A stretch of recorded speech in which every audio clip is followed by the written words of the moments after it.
ओम नमो भगवते वासुदेवाय नमः. विष्णू सहस्रनामाचा जन्म आणि जगातला पहिला टेप रेकॉर्डर स्फटिक. नमस्कार मित्रमैत्रिणींनो, ज्योतिष क्रिएशन या चॅनलवर तुमचे सर्वांचे स्वागत आहे. आज आपण एक सुंदर लेख पाहणार आहोत. तर या लेखाचं नाव आहे विष्णू सहस्रनामाचा जन्म आणि जगातील पहिला टेप रेकॉर्डर स्फटिक.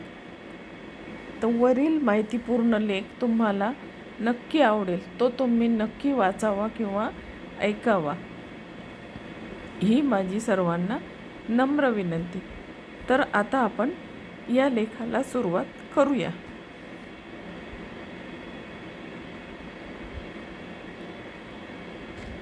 कुरुक्षेत्रावर कोणी लिहून घेतले नाहीत, मग विष्णू सहस्रनाम आपल्यापर्यंत कसे पोचले, ही गोष्ट तुम्ही आधी कधी ऐकली नसेल. तर याबद्दलच आपण आता या लेखामध्ये संपूर्ण माहिती बघणार आहोत.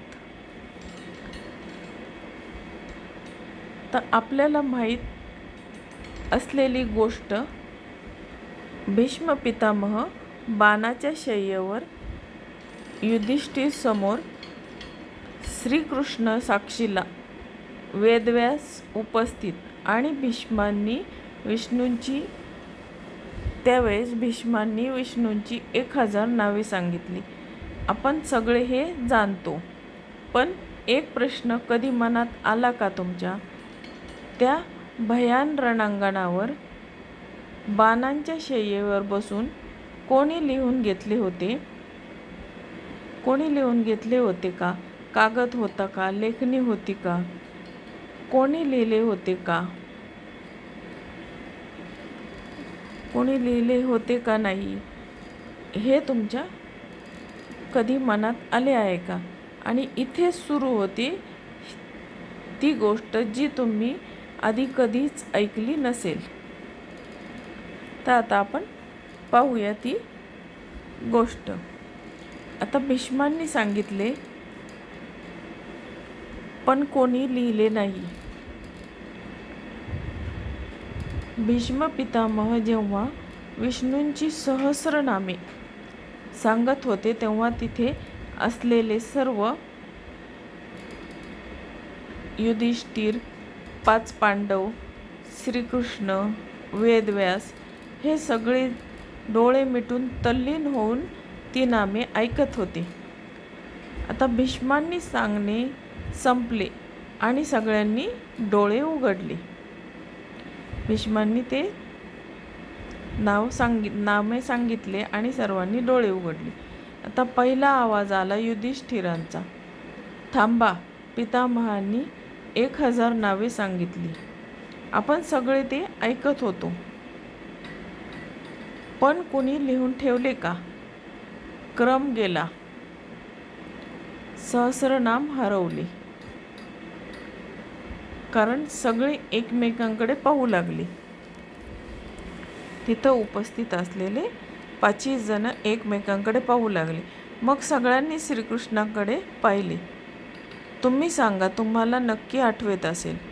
श्रीकृष्ण शांतपणे म्हणाले, मी पण तुमच्यासारखाच ऐकत होतो. माझ्याकडेही उत्तर नाही. सगळे हतबल झाले. इतके मोठे ज्ञान आणि ते हरवणार.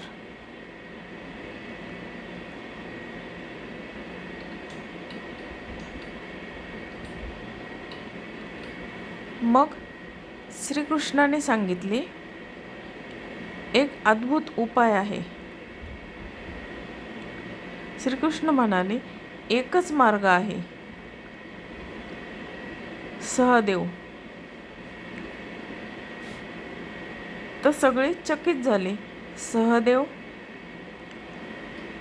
5व्या पांडवाला हे कसे शक्य होईल? सहदेव हे 5 पांडवापैकी 5व्या पांडव होते. आता या 5व्या पांडवाला हे कसे शक्य होईल? श्रीकृष्ण म्हणाले, सहदेव हा आपल्यात एकमेव असा आहे जो शुद्ध स्फटिकाची माळ घालतो आणि स्फटिकाचा स्वभाव असा आहे की शांत वातावरणात उच्चारलेले शब्द तो आपल्यामध्ये साठवून ठेवतो स्फटिक. भीष्मांनी जेव्हा ती नावे सांगितली तेव्हा सहदेवांच्या स्फटिकाने ते सर्व टिपून ठेवले आहे. आता सहदेवाने शिवाचे ध्यान केले तर तो स्फटिकातून ते ध्वनी परत मिळू शकतो आणि वेदव्यास ते लिहून घेतील.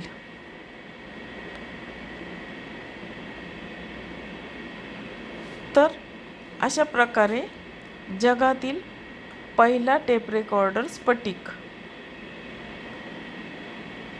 आता सहदेव आणि वेदव्यास त्याच जागी बसले जिथे भीष्म पितामहांनी सहस्रनामे सांगितले होते.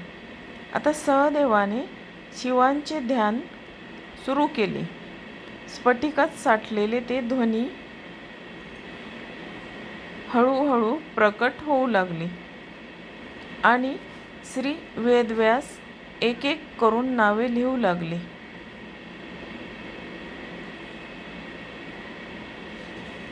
तर असे वेदव्यासांनी विष्णू सहस्रनाम अशा पद्धतीने वेदव्यासांनी विष्णू सहस्रनाम हे लिहून महाभारतामध्ये समाविष्ट केले.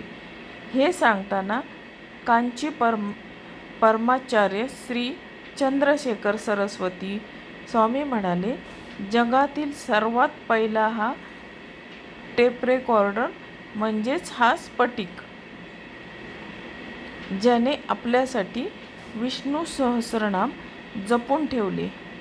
हे ऐकून सर्व स्तब्ध झाले.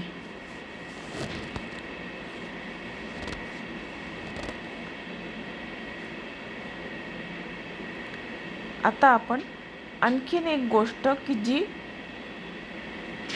कमी माहीत आहे ती गोष्ट आपण पाहणार आहोत. आता महाभारतामध्ये 2 महान उपदेश आहेत. एक अर्जुनाला कुरुक्षेत्रावर श्रीकृष्णाने दिलेली भगवद्गीता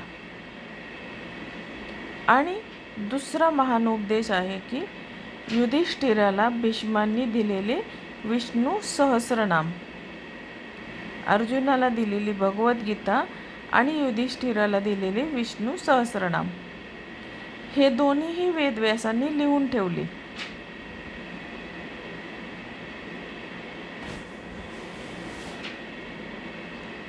आणि विशेष म्हणजे विष्णू सहस्रनाम सांगताना श्रीकृष्ण स्वतः श्रोता होते, म्हणजे स्वतः ते नामे ऐकत होते.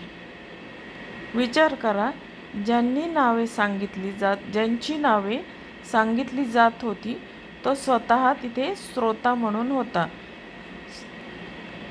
ती नावे श्रोता म्हणून होता आणि ती नावे ऐकत होता. आता हे किती जुने आहे? महाभारतात युद्ध साधारण इसवी पूर्व 3067 मध्ये झाले असे मानले जाते.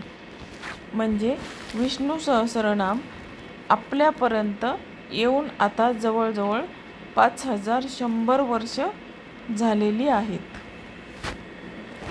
म्हणजे 5100 वर्षापूर्वी रणांगणावर सांगितलेले एका स्फटिकात साठलेले वेदव्यासांनी लिहून घेतलेले आणि आज आपण घरी बसून म्हणतो हा धागा अजून तुटला नाही, कारण श्रद्धा तुटली नाही.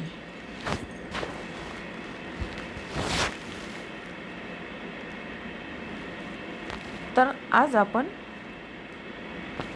आता आपण आजचा विचार पाहणार आहोत. आता